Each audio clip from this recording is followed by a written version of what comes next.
नमस्कार, मैं राजेश भारद्वाज आप सभी का क्लैट प्रेप के ऑनलाइन प्लेटफॉर्म पर हार्दिक स्वागत करता हूं। Hello everyone, welcome to CLAT prep. आज है 18 अप्रैल 2025 और जैसा कि आपको पता है हम डेली न्यूज एनालिसिस करते हैं, फैक्चुअल एनालिसिस करते हैं और उसके बाद 20 क्वेश्चंस की प्रैक्टिस भी करते हैं। तो चलिए उसी सीक्वेंस को कंटिन्यू करते हैं। आज कौन सा दिन है? तो आज है 18 अप्रैल 2025।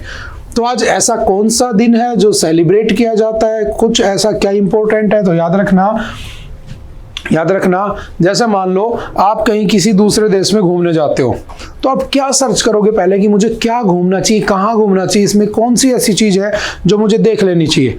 तो उस जगह की, उस देश की, उस कंट्री की कोई पर्टिकुलर हेरिटेज साइट होगी जो एक हिस्टोरिकल मोन्यूमेंट है, एक हिस्टोरिकल बिल्डिंग होगी जो वहाँ के कल्चर को प्रिजर्व करके बैठा है, यानी कि जो वहाँ के कल्चर को शो करता है। तो इस टाइप की जो हिस्टोरिकल बिल्डिंग्स होती हैं, जो हिस्टोरिकल मोन्यूमेंट्स होते हैं, जो एक पर्टिकुलर रीजन के, पर्टिकुलर एरिया के, पर्टिकुलर कंट्री के, वहाँ के कल्चर को शो करते हैं, उनको प्रोटेक्ट करने के लिए, प्रिजर्व करने के लिए, कंजर्व करने के लिए क्या किया जाता है? तो सिंपल सा याद रखना, 18 अप्रैल को क्या सेलिब्रेट किया जाता है? तो आप समझ गए होंगे मैं क्या कहना चाह रहा हूं, वर्ल्ड हेरिटेज डे। तो आज क्या सेलिब्रेट किया जाता है? तो याद रखना आज है वर्ल्ड हेरिटेज डे, विश्व विरासत दिवस। यानी कि जो हमें आज के टाइम पर, हमें अपने एंसेस्टर से, हमें अपने पुराने जो लीडर्स थे या हमारे यहाँ पर जो किंग हुआ करते थे, जैसे मुगलों से हमें ताजमहल मिल गया है ना, अजंता एलोरा केव्स मिल गई हमें, है ना, ऐसे ही जो भी हमें विरासत में मिला है उसे हमें प्रिजर्व करना चाहिए और फ्यूचर जनरेशंस के लिए उसे बचा कर रखना चाहिए, ताकि आने वाली जनरेशन को पता रहे कि हाँ हमारे यहाँ पर ऐसा ऐसा कुछ था। तो इन सब चीजों को प्रिजर्व करने के लिए याद रखना 1983 से क्या सेलिब्रेट किया जाने लगा? 18 अप्रैल से क्या मनाया जाने लगा? तो वर्ल्ड हेरिटेज डे। और इसको करता कौन है? तो उस एजेंसी का नाम क्या है? यूनेस्को। अब आई थिंक आप लोगों के डाउट क्लियर हो गए होंगे, आपने पढ़ा होगा UNESCO heritage sites in India. अगर आपसे पूछे UNESCO heritage site in India, तो भारत में यूनेस्को हेरिटेज साइट्स कितनी है? तो आप कहोगे सर 43। पहले नंबर पे कौन जुड़ी थी? तो अजंता एलोरा की केव्स, ताजमहल, ये सब जोड़े गए थे। लेटेस्ट कौन सा है? तो हमें बस पहला और आखिरी याद रखना होता है। तो लेटेस्ट जो 43rd नंबर पे जोड़ा गया वो कौन सा है? तो याद रखना वो है आपका मोइडाम्स। और कहाँ के मोइडाम्स को ऐड किया गया है? तो याद रखना आसाम के। और कौन सी डायनेस्टी के हैं वो? तो याद रखना अहोम डायनेस्टी के, जो वहाँ पर रूलर हुआ करते थे, अहोम डायनेस्टी के रूलर्स का मोइडाम्स को क्या किया गया है? इसके अंदर इंक्लूड किया गया है, जो कि क्या एक हेरिटेज साइट है। और एक पॉइंट और याद रखना, लास्ट ईयर मतलब 2024, लास्ट ईयर 2024 में जो आपका यूनेस्को है उसकी जो मीटिंग थी, ठीक है, आई थिंक 46 नंबर की मीटिंग थी, वो कहां पर हुई थी? न्यू दिल्ली में हुई थी। और न्यू दिल्ली में ये पहली बार हुई थी, यानी कि भारत या इंडिया फर्स्ट टाइम किसको होस्ट कर रहा था? तो यूनेस्को हेरिटेज साइट या यूनेस्को की मीटिंग को होस्ट कर रहा था। तो उस समय जो हमारे प्राइम मिनिस्टर थे नरेंद्र मोदी जी, उन्होंने अनाउंस किया था कि अब से जो आपकी 43rd नंबर की जो हेरिटेज साइट है वो कौन सी कहलाएगी? आसाम के मोइडाम्स। तो ये पॉइंट भी ध्यान रखना। और ये किसके काम आता है? तो हमारी जीडीपी में, हमारी इकोनॉमी में बहुत बड़ा रोल प्ले करता है। क्यों? क्योंकि जब कुछ चीजें ऐसे ऐड हो जाती हैं और जब कोई फॉरेन से टूरिस्ट यहाँ पर आते हैं तो वो पहले देखते हैं कि इस देश का यूनेस्को हेरिटेज साइट में कौन सी चीजें बनी हुई है जो एक विरासत के रूप में यहाँ पर है, तो वो वहां पर जाकर विजिट करने की कोशिश करेगा। जैसे आपने देखा होगा जब भी कोई टूरिस्ट आते हैं तो जयपुर बहुत घूमने आते हैं। ऐसा क्यों है? ऐसा इसलिए भी है, ध्यान रखना, क्योंकि आपकी जो यूनेस्को हेरिटेज साइट लिस्ट है, उस यूनेस्को हेरिटेज साइट्स की लिस्ट में 2 भारत के शहर भी इंक्लूड किए गए हैं। ध्यान रखना, एक है आपका जयपुर, ठीक है, एक है आपका जयपुर और दूसरा है आपका अहमदाबाद। तो 2 सिटी किसमें इंक्लूडेड हैं? तो याद रखना आपके हेरिटेज साइट में इंक्लूडेड है। बाकी 43 टोटल साइट्स तो हैं ही है, ठीक है। उसके बाद चलते हैं नेक्स्ट। और ये हमारी जीडीपी में भी हेल्प करता है, ये हमारे इकोनॉमी को बूस्ट करने में भी हेल्प करता है। आप मुझे बताना, नेशनल जो आपका जो वर्ल्ड टूरिस्ट डे कब बनाया जाता है, ये आप मुझे कमेंट करके बताना, ठीक है। ये हेरिटेज डे था। टूरिस्ट डे कब आता है, ठीक है, क्योंकि दोनों आपस में लिंक है, ठीक है। चलते हैं नेक्स्ट, आज की important news. No Waqf denotification till next Supreme Court hearing says centre. देखो कल हमने इस न्यूज को डिस्कस किया था, कल भी ये द हिंदू के फ्रंट पेज पर बनी हुई थी, आज भी ये द हिंदू के फ्रंट पेज पर बनी हुई है। और आपको पता है कि जो भी न्यूज फ्रंट पेज पर होती है उसे तो हमें पढ़ना होता है ना, और अगर बार बार रिपीट हो रही होती है तो हमारे लिए मोस्ट इंपॉर्टेंट हो जाती है। तो वक्फ बिल क्या है उसके ऊपर हम डिस्कस कर चुके हैं, नया कौन सा आया है तो उसके ऊपर हम डिस्कस कर चुके हैं। कल सुप्रीम कोर्ट ने क्या कहा था, संजीव खन्ना जो हमारे चीफ जस्टिस ऑफ इंडिया हैं, तो उन्होंने यही कहा था कि क्या हिंदू किसी अपने हिंदू बोर्ड में किसी नॉन हिंदू यानी मुस्लिम को रखना चाहेंगे, इसका सरकार जवाब दे। दूसरा, ऐसी प्रॉपर्टी जो वक्फ बाय यूजर, कल शायद हमने डिस्कस किया था, ऐसी प्रॉपर्टी जो वक्फ बाय यूजर है, यानी कि ऐसी प्रॉपर्टी जो लगभग 13th 14th या 15th सेंचुरी में बनी थी, लेकिन वो तब से वहां पर मस्जिद है, वहां पर जो भी है मस्जिद वगैरह बनी हुई है और उसका यूज वक्फ बोर्ड के अंडर किया जा रहा है, तो क्या वहां के डॉक्यूमेंट्स मिल पाना पॉसिबल है? तो पॉसिबल ही नहीं है। तो ऐसी जो बिल्डिंग्स, ऐसी जो हिस्टोरिकल बिल्डिंग्स हैं, क्या उनको आप वक्फ प्रॉपर्टी से निकाल दोगे? इसका जवाब सरकार को देना होगा। तब तक के लिए उस एक्ट के ऊपर स्टे लगा दिया गया है, समझ गए? तो अब सरकार ने कहा है कि वो उसका जवाब देंगे, और जब जवाब देंगे तब हम इसको दोबारा से पढ़ लेंगे, समझ गए? तो इस न्यूज को मैं थोड़ा सा स्किप कर देता हूं क्योंकि हमने इसको कई बार पढ़ लिया है, पढ़ चुके हैं, ठीक है।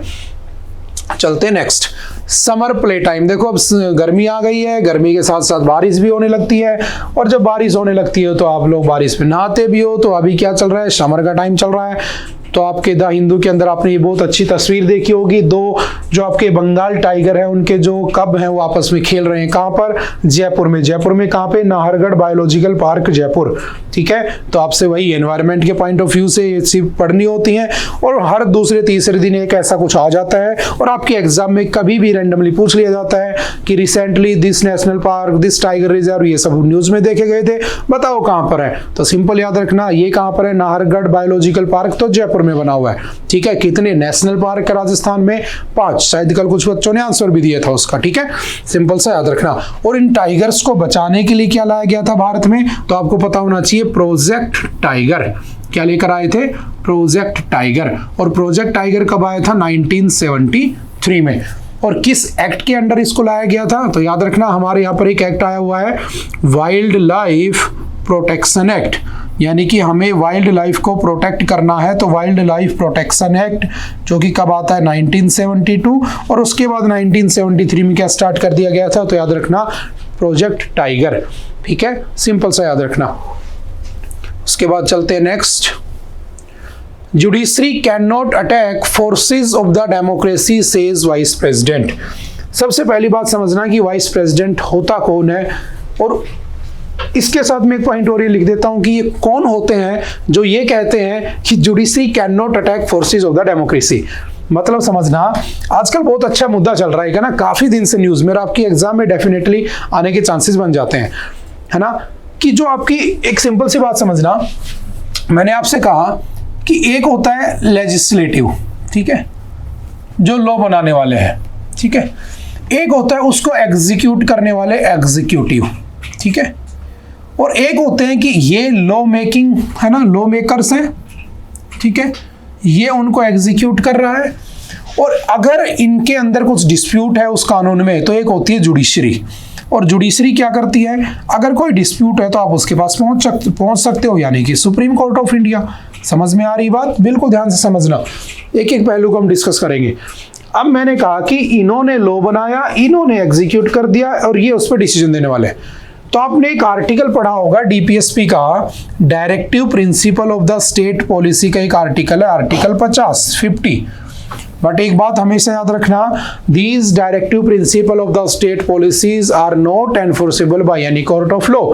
ये जबरदस्ती एनफोर्स नहीं किए जा सकते हैं, बट ये डिजायरेबल तो है, मतलब इनको लगना तो चाहिए, क्योंकि वेलफेयर की बातें करते हैं, और हमारी डेमोक्रेसी में पब्लिक वेलफेयर की बातें बहुत होती हैं।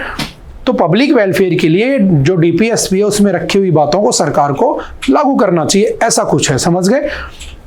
इसमें लिखा हुआ है कि judiciary must be separated from the executive, कि जो आपकी लॉ मेकिंग प्रोसेस है या जो लॉ को एग्जीक्यूट कर रहा है और वो जो उसके ऊपर डिसीजन दे रहा है उसके वॉयलेशन पर, उन दोनों को क्या होना चाहिए, अलग होना चाहिए। तो क्या ये बिल्कुल सही है? बिल्कुल सही है, ऐसा होना चाहिए। लेकिन आजकल आप एक चीज देख रहे होंगे कि जो आपकी एग्जीक्यूटिव और जो आपकी जुडिशरी है ना, ये एक दूसरे की टांग खींचने में लगे हुए हैं। बहुत सारे एग्जाम्पल्स यहाँ पर देखने को मिल जाएंगे ना। जैसे समझना, पहले क्या होता था, मैं सारी बातें डिस्कस कर लेता हूँ ना। जैसे समझना, अभी एक चीज पढ़ी थी हमने कि कोई बिल आता है, ठीक है, कोई बिल आता है लोकसभा में और राज्यसभा में, चला जाता है प्रेसिडेंट के पास, तो प्रेसिडेंट कर देता है साइन और वो बन जाता है एक्ट, ठीक है। या मान लो कोई बिल आया, ठीक है, और वो बिल आया कहाँ पे, आपकी विधानसभा में, और मान लो कहीं पर विधान परिषद भी है, मान लो, ठीक है, 6 स्टेट में है, तो वहां गया और वहां से चला गया गवर्नर के पास। तो गवर्नर ने अगर साइन कर लिया तो गवर्नर वो लॉ एक्ट बन जाएगा या बिल एक्ट बन जाएगा। अगर ये साइन ना करे तो इसको विदहोल्ड कर लेता है, और ये क्या करता है, उसको प्रेसिडेंट के पास भेज देता है, और ये जिस प्रेसिडेंट के पास इसको भेजता है उसके अंडर आर्टिकल 200 का यूज करता है, समझना। तो अभी क्या कहा गया सुप्रीम कोर्ट ने कि भाई जो गवर्नर है ना, गवर्नर क्या करेगा, वो अपना मिनिमम टाइम डिसाइड कर ले कि कम से कम इतने समय में उस बिल पर डिसीजन देगा, या उस बिल को पास करेगा, या उस बिल को प्रेसिडेंट के पास भेजेगा। अब प्रेसिडेंट के पास बिल चला गया और गवर्नर को कह दिया 3 महीने में आपको बताना होगा। अब प्रेसिडेंट जो है वो किसका आदमी है, वो मिनिस्ट्री यानी कि जो कैबिनेट मिनिस्टर है उनके अंडर काम करता है, नॉमिनल हेड होता है, आप जानते हो आर्टिकल 77। और जो गवर्नर है वो उसी के द्वारा अपॉइंटेड एक बंदा है, और सेंट्रल गवर्नमेंट उस स्टेट में काम नहीं करवाना देना चाहती, क्योंकि अगली बार उसे आना है उस सेंटर में, है ना, जो सेंटर में उसको आना है, उस स्टेट में 2 छोटी पार्टी है। तो वो क्या करते हैं, वहां पर प्रेसिडेंट रूल लागू करवा देते हैं, वहां पर उनको काम नहीं करने देना चाहते। वहां की सरकार बिल लाना चाहती है तो गवर्नर पास नहीं करता था, 3-4 साल तक बिल पड़ा रहता था। तो अभी सुप्रीम कोर्ट ने कह दिया कि एक मिनिमम टाइम डिसाइड कर दिया, 3 महीने के अंदर आपको बिल को पास करना होगा या रिजेक्ट करना होगा या आगे भेजना होगा। फिर सुप्रीम कोर्ट ने डायरेक्ट कर दिया प्रेसिडेंट ऑफ इंडिया को कि भाई तुम्हें भी एक टाइमलाइन दी गई है, उसके अंदर आपको काम करना होगा। तो वाइस प्रेसिडेंट ऑफ इंडिया ने कहा कि क्या ये सही है, क्या आप इसमें आपको दी हुई जो जुडिशरी की पावर है उसका मिसयूज नहीं कर रहे कहीं। बात समझो कि क्या कोई प्रेसिडेंट ऑफ इंडिया को, यानी कि जो हमारे कह सकता हूं कि हमारे महामहिम है, हमारे राजा हैं, किंग ऑफ इंडिया जिसको कहा जाता है, हालांकि वो नॉमिनल होता है, बाद की बात है, क्या कोई उसको डायरेक्ट कर सकता है कि तुम ये करोगे। तो इस पर वाइस प्रेसिडेंट ऑफ इंडिया ने कुछ दिन पहले कहा था, समझना मैं सारी कहानियों को मर्ज करता हूं, कुछ दिन पहले कहा था जब दिल्ली के एक जज के घर में क्या मिल गया था, कैश, तो किसी ने उस न्यूज को नहीं छापा, किसी एक लोकल न्यूज़पेपर ने उसको छाप दिया। वो बात एकदम से मुद्दा बन गया, बड़े बड़े newspapers, the Hindu, Indian express, इन्होंने छापना शुरू कर दिया।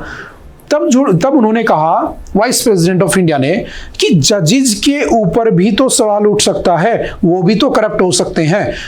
तो क्या पार्लियामेंट को कुछ ऐसा लॉ बनाना चाहिए जिससे जुडिशरी को कंट्रोल किया जा सके। और जुडिशरी को कंट्रोल करने का मतलब, याद रखना, जुडिशरी बेसिकली क्या है, एक इंडिपेंडेंट बॉडी है, किसी के अंडर काम नहीं करती है, ठीक है। कॉन्स्टिट्यूशनल वैल्यूज जो है उनको उस देश में मेंटेन रखना उसका काम है, ठीक है। बट याद रखना, जैसे कल ही हमने डिस्कस किया था कि सुप्रीम कोर्ट है मान लो, और सुप्रीम कोर्ट के अंदर सीजीआई को बनाना है। कल वाला एग्जांपल ले लेता हूं, जिससे बीआर गवई को अपॉइंट कर दिया। तो बीआर गवई को जब अपॉइंट किया गया संजीव खन्ना के द्वारा, तो वहां क्या यूज किया उन्होंने, कोलेजियम यूज किया। और कोलेजियम का मतलब मैं क्या नेपोटिज्म लिख सकता हूं क्या, है ना, चाचा भतीजावादी तो चल रहा है कि इस बार तुम बन जाओ, अगली बार वो बन जाएगा, उसके अगली बार वो बन जाएगा। फिर किसी का बेटा पहुंच गया उस लिस्ट में, उसने कहा कि अच्छा तुम्हारे पापा को मेरे पापा ने बनाया था जज, इस बार तुम मुझे बना दो। तो मतलब क्या है, जो चीफ जस्टिस ऑफ इंडिया है, जो सुप्रीम कोर्ट है, उसके अंदर चल क्या रहा है, बेसिकली नेपोटिज्म। तो कहा गया कि भाई इसको कंट्रोल करो, ऐसा नहीं होने देना चाहिए। तो वो बीच में क्या लेकर आ गए थे, एनजेक, हमने कल ही डिस्कस किया था, जो 4 जजेस केस हुए थे। बट सुप्रीम कोर्ट ने कह दिया कि ये एनजेक सही नहीं है और इसको अनकॉन्स्टिट्यूशनल डिक्लेयर कर दिया। अब समझना पूरी कहानी, कि जब सुप्रीम कोर्ट है उसको पता ही नहीं क्या करना है, जब उसके ऊपर बात आती है तो तुरंत वो नल कर देता है, तुरंत अनकॉन्स्टिट्यूशनल कर देता है। लेकिन बात जब आती है पॉलिटिशियंस के ऊपर, बात जब आती है पार्लियामेंट के ऊपर, बात जब आती है लेजिस्लेटिव के ऊपर, बात जब आती है उसको एग्जीक्यूटिव के ऊपर, तो तुरंत उनके अगेंस्ट में डिसीजन दे देता है। तो आज के टाइम पर हमारे यहाँ पर बेसिकली डेमोक्रेसी को खतरा भी होता जा रहा है, क्योंकि ये जो इंडिपेंडेंट बॉडी काम करती थी, मैंने कल भी आपको समझाया था, जुडिशरी का काम है जजमेंट देना, कि भाई कोई कानून बना वो सही है कि गलत है, गलत है तो किस बिहाफ पर गलत है, उसकी कॉन्स्टिट्यूशनलिटी या उसकी जो कॉन्स्टिट्यूशनल वैल्यू है वो निकालनी पड़ेगी। अगर वो गलत है तो उसको गलत ठहरा दे, सही है तो सही ठहरा दे। बट ये एक दूसरे की टांग खींचने में लगे हैं। जैसे बहुत सारे एग्जांपल्स आपने देखे होंगे, जैसे for example election commission of India का एग्जांपल ले लेता हूं मैं, ठीक है, समझना पूरी कहानी। इलेक्शन कमीशन ऑफ इंडिया में कहा गया कि भाई 3 लोग होंगे जो अपॉइंट करेंगे, एक होगा प्राइम मिनिस्टर, एक होगा चीफ जस्टिस ऑफ इंडिया और एक होगा आपका कैबिनेट लीडर ऑफ अपोजिशन। बाद में लो बनता है, पीएम भी रहता है, सीजीआई को हटा देते हैं और यहां पर कौन ले आते हैं, कैबिनेट मिनिस्टर ले आते हैं, आपने पढ़ा होगा। अब एक बात बताओ, यहां से जुडिशरी की पावर को कम कर दी तो ट्रांसपेरेंसी तो कम हो गई ना। तो बेसिकली जुडिशरी का काम है principle of accountability. Principle of accountability का मतलब क्या है कि कोई तो होना चाहिए जिसको रिस्पॉन्सिबल ठहराया जाए, बट यह ऐसा नहीं हो रहा है। वो उसकी टांग खींच रहा है, वो उसकी टांग खींच रहा है। जैसे फॉर एग्जांपल फार्मर्स बिल आए थे ना, किसान बिल आए थे, 3 बिल आए थे और उसका किसानों ने बहुत अपोज किया। जब अपोज किया तो बात पहुंची सुप्रीम कोर्ट। सुप्रीम कोर्ट ने क्या कहा कि कमेटी बना देते हैं, वो कमेटी जो रिकमेंडेशन देगी ना फार्मर्स से मिलके, फिर हम उसके ऊपर डिसीजन लेंगे। मतलब अगर जुडिशरी चाहती, अगर सुप्रीम कोर्ट चाहता है ना, तो सीधा उसको बता सकता था कि दीज 3 लॉज ना जो आपके फार्मर लॉज है वो अच्छे हैं कि नहीं है, वो होने चाहिए कि नहीं होने चाहिए, कॉन्स्टिट्यूशनल उनकी वैल्यू है कि नहीं है, और बात खत्म हो जानी थी। तो मतलब क्या है कि ये एक दूसरे से जो अलग होनी चाहिए थी, बस इसी चीज को डिस्कस किया हुआ है अच्छे से, सेपरेशन ऑफ पावर, इसका खात्मा होता जा रहा है। और कुछ ही समय जा रहा है, ध्यान रखना, कुछ ही समय जा रहा है, जो गवर्नमेंट है वो इसी चक्कर में लगी हुई है कि कैसे करके जुडिशरी को कर्ब कर लिया जाए। और जिस दिन जुडिशरी को कंट्रोल कर लिया गया उस दिन भारत डेमोक्रेसी से हटकर किसी दूसरी दिशा में चला जाएगा, इस बात को भी ध्यान रखना।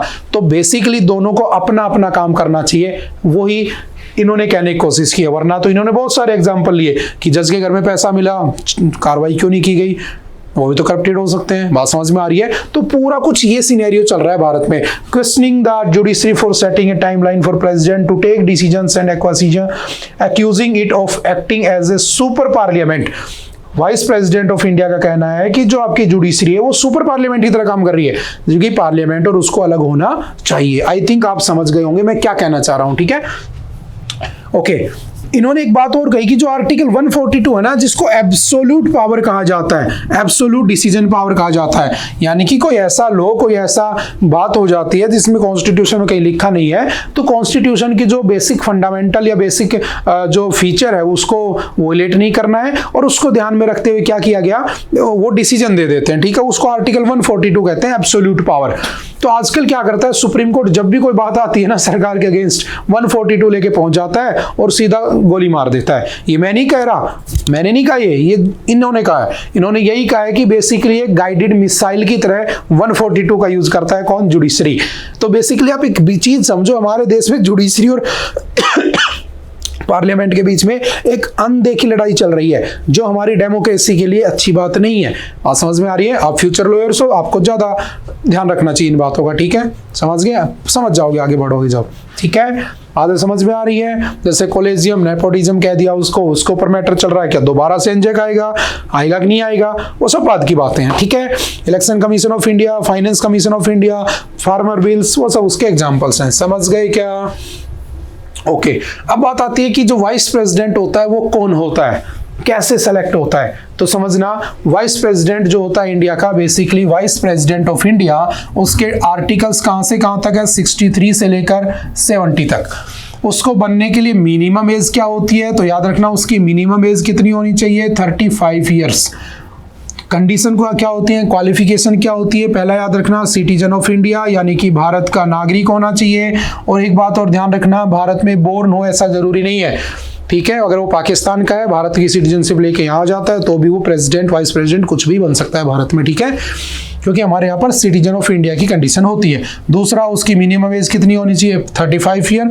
तीसरा, वो किसी प्रॉफिट ऑफ या कोई ऐसा ऑफिस जिसके उसको ऑफिस ऑफ प्रॉफिट जिसको कहा जाता है वो होल्ड नहीं करना चाहिए। चौथा, 4th नंबर पे याद रखना, उसको वो राज्यसभा का मेंबर बनने के लायक होना चाहिए, ठीक है? और याद रखना प्रेसिडेंट जो होता है वो लोकसभा का मेंबर बनने लायक होना चाहिए। वाइस प्रेसिडेंट राज्यसभा का, और प्राइम मिनिस्टर आइदर हाउस से सेलेक्ट किया जा सकता है। जैसे मनमोहन सिंह जी लोकसभा से नहीं जीते थे, उनको राज्यसभा से उठाकर लाया गया था। समझ गए? बात समझ में आ रही है? सिंपल सा याद रखना, ठीक है। और जब भी उनका इलेक्शन होता है तो इलेक्शन में 20 क्या होते हैं? प्रोपोजर्स होते हैं, शायद पढ़ा है हमने पॉलिटी में, और 20 सेकेंडर्स होते हैं। और अगर यही मैं प्रेसिडेंट के इलेक्शन की बात करता हूं तो 50-50 होते हैं, ठीक है। उनके सपोर्ट के बाद ही क्या करते हैं? इलेक्शन लड़ते हैं, ठीक है। 2-4 बेसिक बातें याद रखना। और याद रखना, vice president is the ex officio chairman of Rajya Sabha, यानी कि वो एक्स ऑफिशियो चेयरमैन होते हैं किसके? राज्यसभा के। और ये आर्टिकल किस में लिखा है? 64 में। और आर्टिकल 65 क्या कहता है? तो सिंपल याद रखना, in the absence of the president vice president will act like acting president, यानी कि अगर प्रेसिडेंट एब्सेंट है, उनकी डेथ हो गई, ठीक है, या फिर किसी कारणवश से वो नहीं है, या हटा दिए गए इम्पीचमेंट से, हालांकि आज तक नहीं हटाया गया है, तो उस केस में प्रेसिडेंट की जगह एक्टिंग प्रेसिडेंट वाइस प्रेसिडेंट बन जाते हैं। आप मुझे कमेंट करके बताना, आज तक कितनी बार ऐसा हुआ है कि प्रेसिडेंट के ना होने पर एक्टिंग प्रेसिडेंट को प्रेसिडेंट के ना होने पर in the absence of the president vice president को कितनी बार एक्टिंग प्रेसिडेंट बनाया जा चुका है? ये आप मुझे कमेंट करके बताना, ठीक है। ये हम पढ़ चुके हैं पॉलिटी के अंदर, ठीक है, ओके। चलते हैं दूसरा। जैसे देखो यहाँ पर ये बातें बहुत सारी उठती हैं, है ना। यहीं पर एक बात और डिस्कस की गई थी कि आपने एक नाम सुना होगा, रंजन गोगोई, है ना। वो हमारे क्या थे? चीफ जस्टिस ऑफ इंडिया रह चुके थे, सुप्रीम कोर्ट के जज रह चुके हैं। वो जैसे रिटायर हुए, रिटायर होते ही उन्होंने क्या ज्वाइन कर लिया? रिटायर होते ही उनको मेंबर ऑफ पार्लियामेंट बना दिया गया। कहाँ से? तो याद रखना, राज्यसभा के अंदर नॉमिनेट कर दिया गया प्रेसिडेंट के द्वारा। अब सोचो, जैसे वो रिटायर हुए, रिटायर होते ही अगले दिन वो क्या बन गए? Member of parliament. तो क्या गारंटी है कि जिस पार्टी से उनको मेंबर ऑफ पार्लियामेंट वहां बनाया गया था, उन्होंने अपने टेन्योर में उस पार्टी का फेवर नहीं किया होगा जस्टिस देते समय? डेफिनेटली किया होगा, क्योंकि पहले से फिक्स था कि तुम हमारी ये डिसीजन दे दो, हमारे ये फैसले दे दो, है ना। जो भी मेजर डिसीजन दिए गए थे, आप और मैं भली बात ही जानते हैं, मैं बस बोलना नहीं चाहूंगा। और उसके बाद क्या करेंगे? हम आपको सीधा वहां नॉमिनेट कर देंगे। कर दिया उनको। तो ऐसी चीजें नहीं होनी चाहिए। बात समझ में आ रही है? क्योंकि आप डेमोक्रेसी को खतरे में डाल रहे हो, ठीक है। चलते हैं नेक्स्ट। वही सब इसमें डिस्कस किया हुआ है, फिर आएगा, फिर हम पढ़ लेंगे। आई होप कि आप थोड़ी बहुत बातें समझे होंगे। Next, life unknown. The cosmos hold limitless mysteries for constrained human mind। जैसे हमारा दिमाग है, उससे परे बहुत सारी चीजें होती हैं, वैसे ही हमारे सोलर सिस्टम से परे बहुत सारी गैलेक्सीज है, बहुत सारी दुनियाएं हैं। यहाँ पर बहुत सारे ह्यूमंस भी हो सकते हैं, लाइफ भी हो सकती है। तो सिंपल याद रखना, कई बार हमने पढ़ा है कि एक यूनिवर्स जो होता है बिग बैंग थ्योरी के अकॉर्डिंग, उसमें लगभग 100 बिलियन क्या होती हैं? गैलेक्सीज होती हैं। और एक गैलेक्सी जो होती है, उस एक गैलेक्सी में लगभग 100 बिलियन क्या होते हैं? स्टार्स होते हैं, तारे होते हैं, ठीक है। और एक जो स्टार है मेरा, वो कौन सा है? सन इज ए स्टार। और इस सन के चारों तरफ जो रिवॉल्व करती हैं बॉडीज, उन्हें क्या कहते हैं? प्लैनेट्स। और जो प्लैनेट्स इसके चारों तरफ रिवॉल्व करते हैं, इसको क्या कहते हैं? Solar system. तो याद रखना, जैसे मेरा स्टार कौन है? सन। हम उसके चारों तरफ घूमते हैं, तो हमारा सोलर सिस्टम। तो हमारे सोलर सिस्टम में जो हमारे प्लैनेट्स हैं, जो हमारे सन के यानी कि हमारे स्टार के चारों तरफ घूम रहे हैं, हम उसे क्या कहते हैं? Planet, solar system. But out of our solar system, वहां पर बहुत सारे और भी तो क्या हो सकते हैं? सोलर सिस्टम हो सकते हैं। बात समझ में आ रही है? और वहां जो प्लैनेट पाए गए होंगे, उन्हें क्या कहा जाएगा? एक्सोप्लैनेट। क्या कहा जाएगा? एक्सोप्लैनेट। यानी याद रखना, हमारे सोलर सिस्टम के बाहर जो भी प्लैनेट पाए जाएंगे, जो कि कैसे होंगे? जहां पर ह्यूमन लाइफ हमारी तरह वहां पर सस्टेनेबल होगी, तो उसे हम क्या कहेंगे? एक्सोप्लैनेट कहेंगे। समझ गए? तो ऐसे बहुत सारे प्लैनेट्स ढूंढे गए जो एक्सोप्लैनेट्स है, लेकिन लाइफ किसी पे नहीं मिली। लेकिन हाँ ध्यान रखना, हमारे यहाँ पर एक जेम्स वेब नाम का टेलीस्कोप है, जिसको 2021 में छोड़ा गया था, क्योंकि उससे पहले हब्बल टेलीस्कोप था। याद रखना, जो हब्बल टेलीस्कोप था नासा का, उसको रिटायर कर दिया गया था। और हब्बल टेलीस्कोप के रिटायर होने के बाद हमने जेम्स वेब टेलीस्कोप को भेजा था, और ये अपना काम भली भांति कर रहा है। ये एक्सप्लोर करने का काम कर रहा है, किसमें? स्पेस में। तो इसने क्या किया? 2015 में, याद रखना 2015 में इस हबल टेलीस्कोप ने, रिटायर होने से पहले, ध्यान से समझना, इस हबल टेलीस्कोप ने 2015 में एक प्लेनेट की खोज की थी जिसका नाम था, जो एक एक्सो प्लेनेट था, K2-18b, है ना, K2-18b।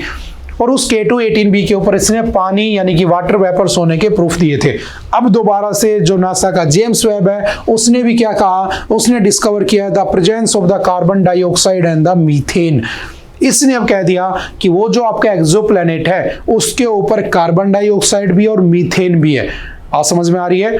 अब एक बात समझना, और क्या है वहां पर, K2-18b is a super earth exoplanet that orbits an M type star. एक एम टाइप स्टार नाम का स्टार है, उसके चारों तरफ घूमता है। It is 120 light years from the earth and orbits the cool dwarf star K2-18a।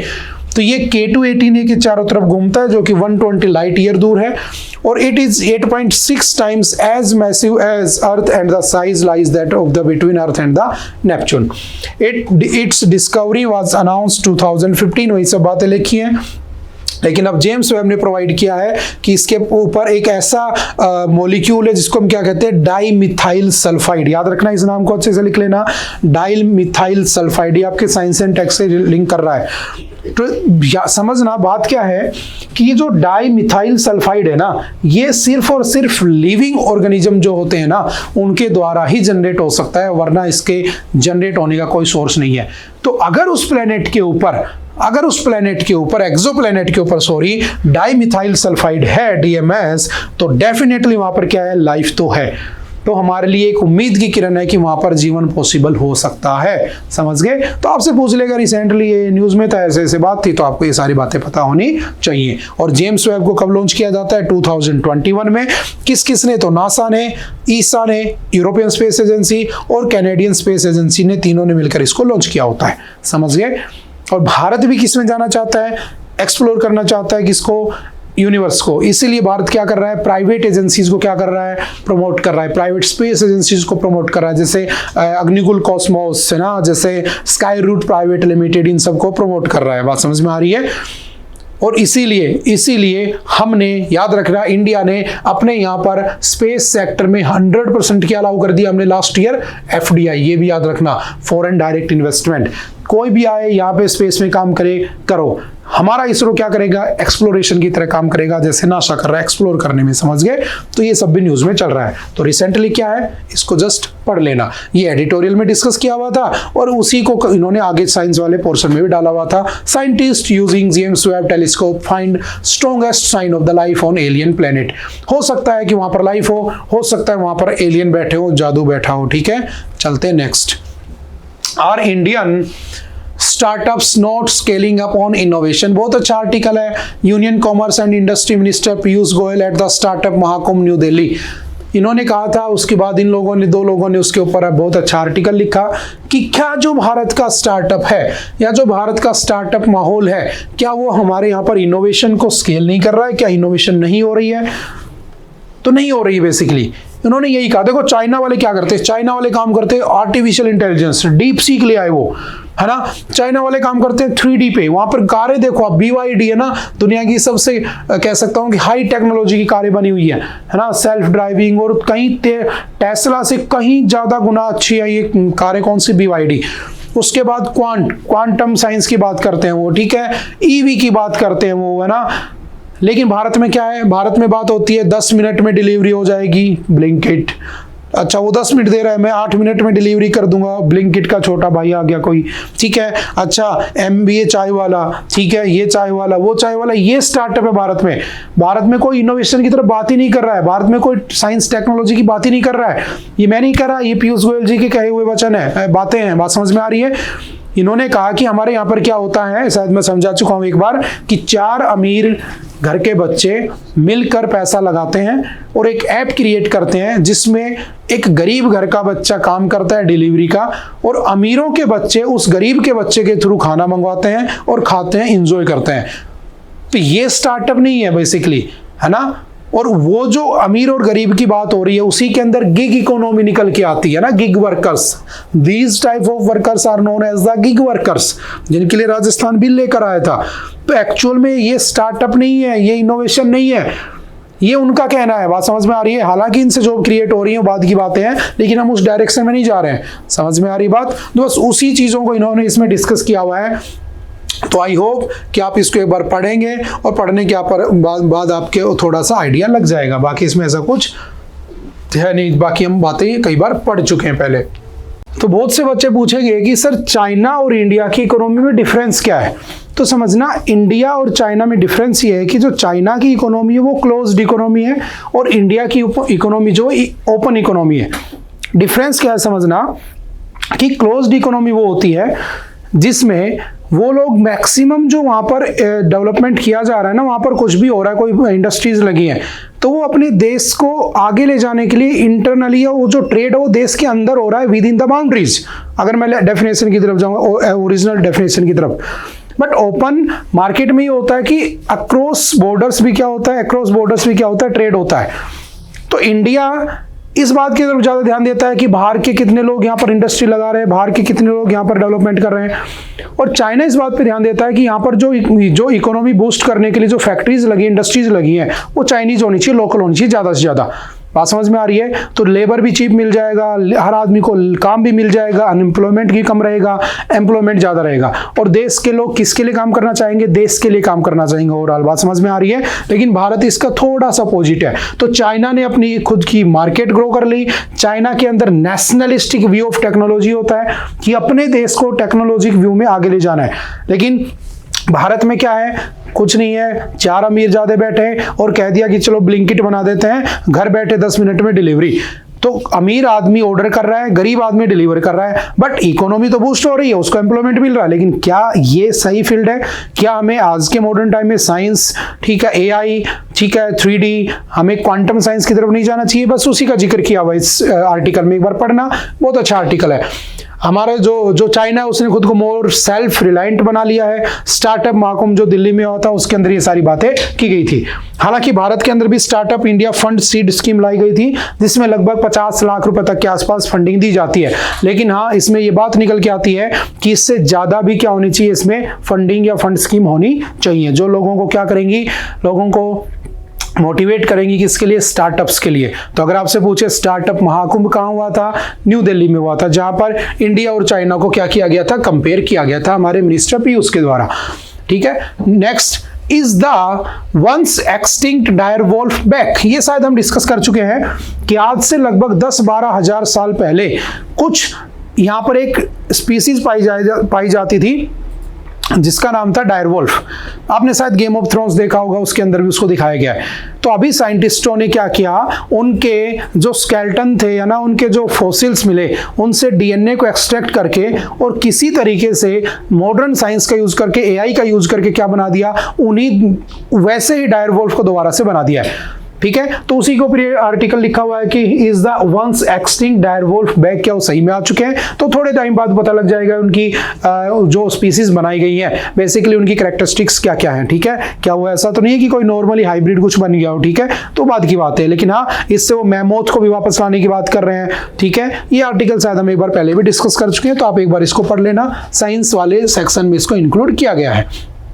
Next है coaching centres warned against misleading student. समझना, बहुत अच्छी न्यूज है। अभी क्या हुआ, जेई और नीट का रिजल्ट आने वाला है और रिजल्ट से जस्ट पहले हमारे यहाँ पर एक अथॉरिटी है, याद रखना, जिसको हम क्या कहते हैं, सेंट्रल कंज्यूमर प्रोटेक्शन अथॉरिटी। ये सेंट्रल कंज्यूमर प्रोटेक्शन अथॉरिटी कब बनाई जाती है? तो ये बनाई जाती है, कंज्यूमर प्रोटेक्शन एक्ट आया था 2019 में। और कंज्यूमर प्रोटेक्शन एक्ट बात करता है किसकी, जो कंज्यूमर्स होते हैं उनके राइट्स की बात करता है। ठीक है, उसके बाद ये कंज्यूमर प्रोटेक्शन अथॉरिटी बनाई गई। इसने कहा है साफ साफ कि अब रिजल्ट आने वाला है आईआईटी और जेई का, नीट का। अगर किसी इंस्टीट्यूट ने फर्जी तरीके से किसी भी बच्चे का रिजल्ट क्लेम करने की कोशिश की तो उसके ऊपर क्या होगा, 2 साल तक की सजा का प्रोविजन है, 10 लाख रुपए तक का फाइन लग जाएगा। जैसे यूपीएससी में आपने देखा होगा, बहुत कॉमन है, आपने देखा होगा यूपीएससी की सीट होती है 900,000, लेकिन आप देखोगे जितने भी बड़े बड़े इंस्टीट्यूट बने हुए हैं उन सारे इंस्टीट्यूट ने इतने बच्चों की फोटो छापी होती है कि ये हमारा टॉपर, ये हमारा टॉपर, ये हमारा टॉपर। मैं जेई की बात नहीं कर रहा, आप क्लैट ले लो, जेई ले लो, नीट ले लो, किसी को भी ले लो। होता क्या है कि जितने बच्चों ने एग्जाम नहीं दिया होता है, जितनी सीट नहीं होती है, जितने सिलेक्शन नहीं हुए होते हैं, उससे ज्यादा तो टॉपर दिखते हैं मार्केट में, बोर्डों के ऊपर, होर्डिंग्स के ऊपर। Is it okay? क्या ये होना चाहिए? नहीं होना चाहिए। तो बेसिकली क्या हो रहा है यहाँ पर, जो नए स्टूडेंट है, जो एनरोलमेंट लेने वाले हैं, उनको मिसलीड किया जाता है, मिसगाइड किया जाता है कि ये बच्चा हमारा था, ये बच्चा हमारा था। ऐसा नहीं होना चाहिए।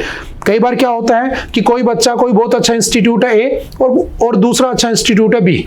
अब यहाँ उस बच्चे ने फाउंडेशन में एडमिशन लिया था और उस बच्चे ने यहाँ पर 1, 2, 3 साल जितना भी फाउंडेशन का कोर्स था उसने जो वहाँ पे काम किया, पढ़ा, समझना, ठीक है। अब ये बच्चा चला गया बी के पास, बी भी बहुत अच्छा इंस्टीट्यूट है। अब ए वाला बच्चा सोच रहा है कि यहाँ के अगर मैं मॉक लगा लेता हूँ और यहाँ मुझे पढ़ाया जा रहा है तो मेरे मॉक में अच्छे रिजल्ट आ रहे हैं, तो मैं एक काम करता हूँ, मैं दूसरे अच्छे इंस्टीट्यूट के मॉक लगा लेता हूँ, तो मेरे को खुद क्या भी पता लग जाएगा मैं कहां पर हूं, कितने पानी में हूं।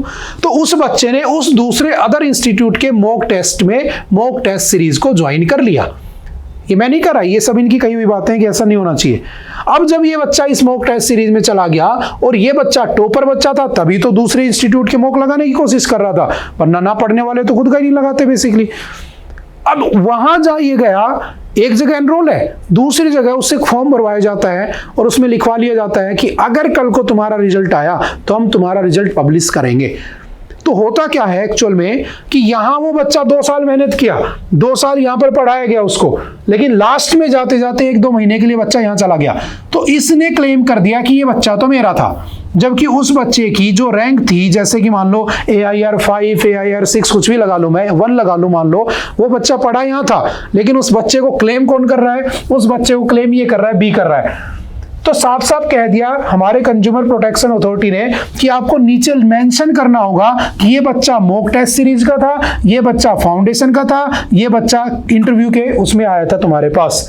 अगर तुमने ऐसा नहीं किया तो हम तुम्हारे ऊपर कम से कम 2 साल और 10 लाख रुपए तक का क्या लगा देंगे? फाइन लगा देंगे। तो ये छोटी सी न्यूज निकल के आती है। ऐसा क्यों था? क्योंकि इन रिजल्ट्स में बहुत सारा क्या देखने को मिलता है? धांधली देखने को मिलती है। समझ गए? बस उसी के पॉइंट ऑफ व्यू से। ओके, चलते हैं नेक्स्ट।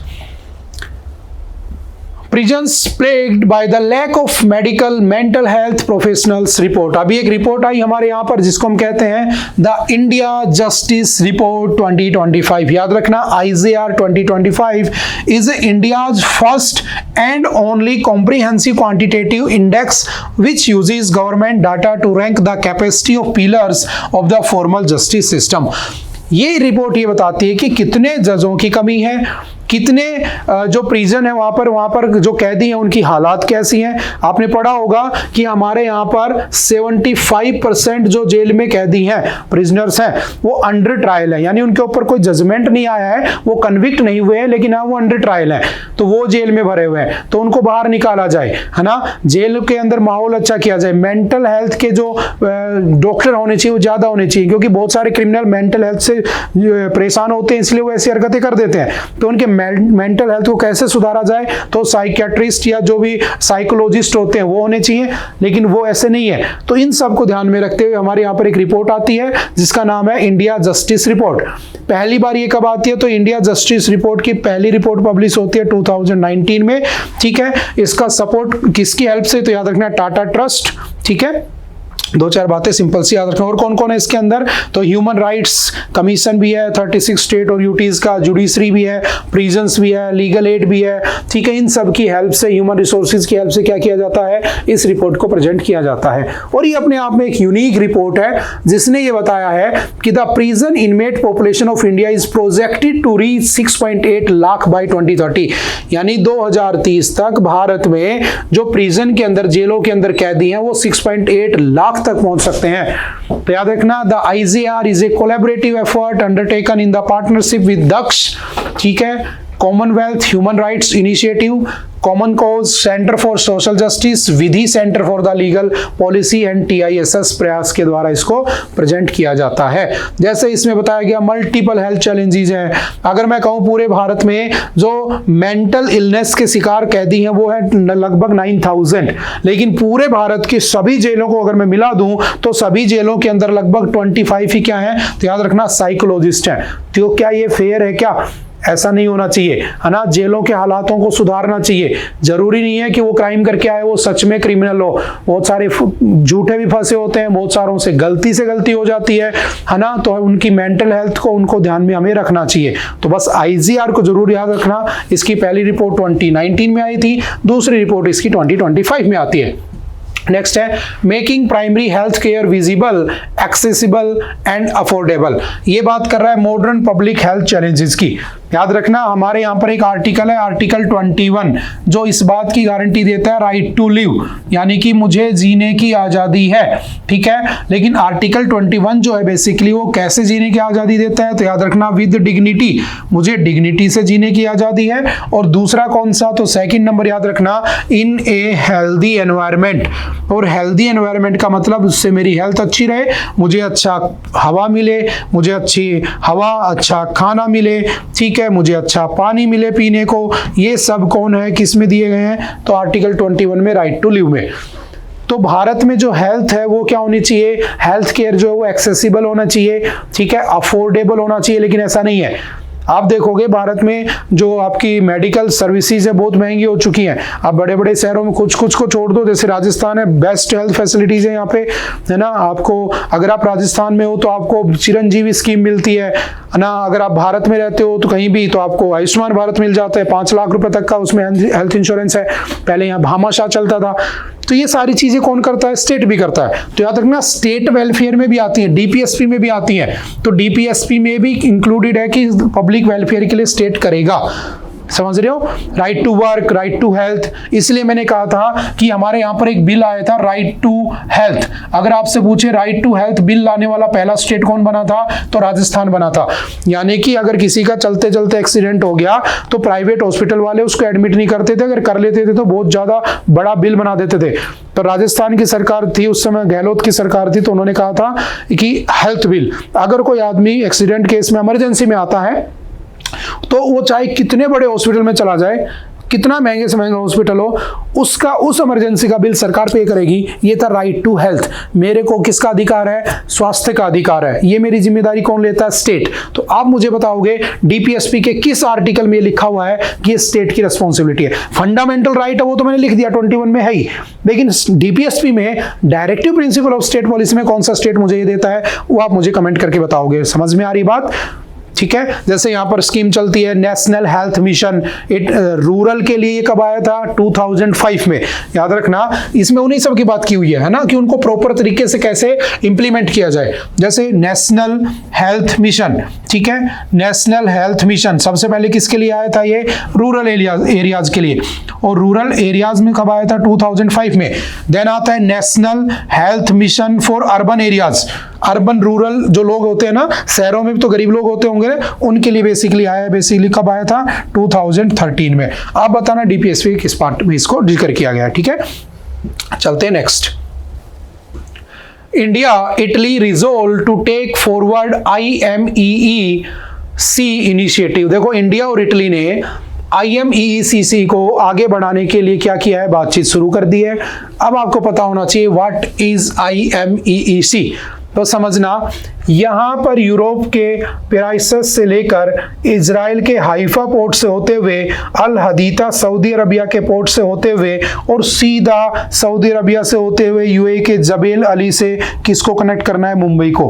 तो अगर मैं ट्रेड करना चाहता हूं तो मैं इंडिया में, यानी कि इंडिया को कनेक्ट कर रहा हूं, मैं यूएई को कनेक्ट कर रहा हूं, मैं, ठीक है, मैं सऊदी अरबिया को कनेक्ट कर रहा हूं, और मैं किसको कनेक्ट कर रहा हूं, इजराइल को कनेक्ट कर रहा हूं, और मैं सीधा यूरोप को। तो इंडिया ने यूरोप से डायरेक्ट ट्रेड करने के लिए क्या किया, एक रोड मैप बना दिया, जिसे क्या नाम दिया गया, India middle east Europe corridor.